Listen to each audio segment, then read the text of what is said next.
Well, I think that you have to imagine the city where we're sitting, well, I'm sitting in right now, which is New York City. Imagine now 40 rockets being propelled here, landing in New York in the last 48 hours.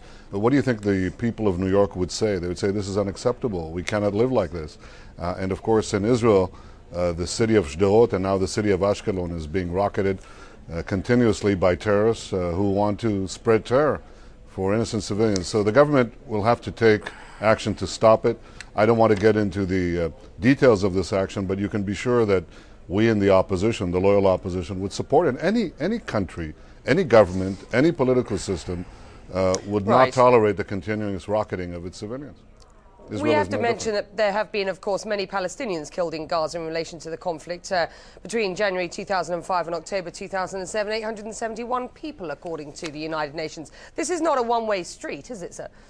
Well, I think it is. It's a one-way street in the sense that they're rocketing and we're responding. If they stop rocketing, we wouldn't respond. And we're not responding with indiscriminate rocketing. We're trying to target the Hamas terrorists who are firing at us. And anyway, the tally of civilians is a pretty peculiar, or the tally of casualties on either side is a pretty peculiar way to look at who's guilty. If that were the criterion, then I guess Germany was not the guilty party, but the Allies were, because the U.S. had about 1/4 the casualties of Germany, 1/20th the casualties. So that, look, if they stop the rocketing, everything will stop, all the suffering on both sides. How do you stop these attacks, sir? How do you stop these attacks? Well, it certainly turns out that it's not a political question, because we vacated every last inch of Gaza, and they're still firing at us. And when they're firing at Becky, you ask them, why are you firing?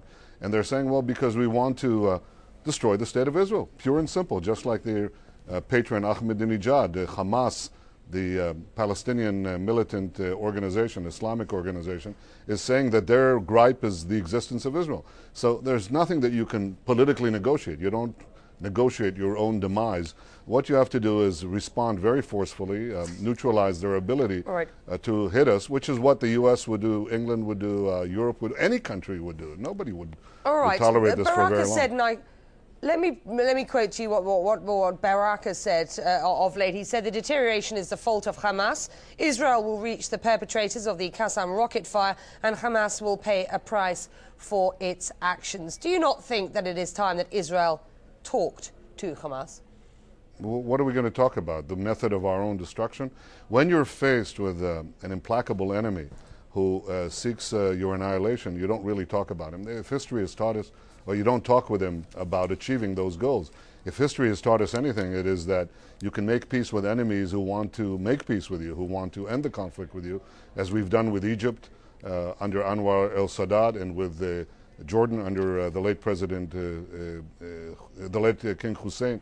But when you're faced with an enemy like Hamas, it says, we don't care if we talk to you or don't talk to you. We want to annihilate you. There's nothing to talk about, but there is a lot to do to defend our people, and we should do it. And if the government does it, they'll enjoy our support. Finally, do you envisage a return then to the occupation of Gaza? You've alluded to the idea of military operations, if indeed that were the last best case solution to this. Do you see a return to occupation? Well, I don't think anybody's interested in occupying Gaza, or holding on to Gaza, annexing Gaza. I have no interest in that. I don't think any serious Israeli leader wants that. But one thing we do want to make sure is that our cities, our villages, our children are not rocketed daily. It's intolerable. You know, you have this horrendous situation where people cannot live their normal lives. And the only gripe that Hamas has with Israel is the fact that Israel is there, period. So I think we have to take the action, whatever it necessitates, to stop this. And I think that Hamas, that the entire international community should support Israel at this time for doing what any country would do.